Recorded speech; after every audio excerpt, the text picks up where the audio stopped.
আসসালামু আলাইকুম। হ্যালো বিয়াস, আশা করি যে যেখান থেকে আমার এই ভিডিওটা দেখছেন সকলে ভালো আছেন। আলির আশা একবারে শেষ হয়ে গেছে, দেখতেই পাচ্ছেন।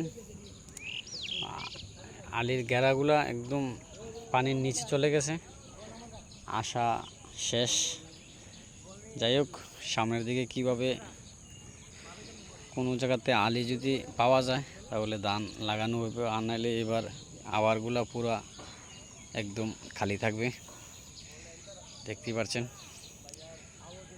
আমি ডেইলি নতুন নতুন ভিডিও আপডেট দিয়ে থাকি, তো আমার ভিডিওটা সবাই লাইক শেয়ার দিবেন, কমেন্ট করে জানাবেন। পানি এখনও কোনো কমতি নেই, অনেক বাড়তি, প্রচুর বাড়তি পানি।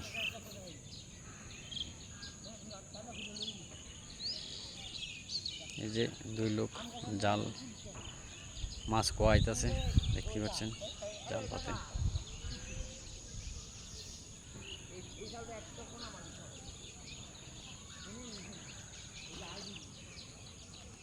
অনেকটাই পানি বেড়ে গেছে, আলিগুলার আশা একেবারে শেষ।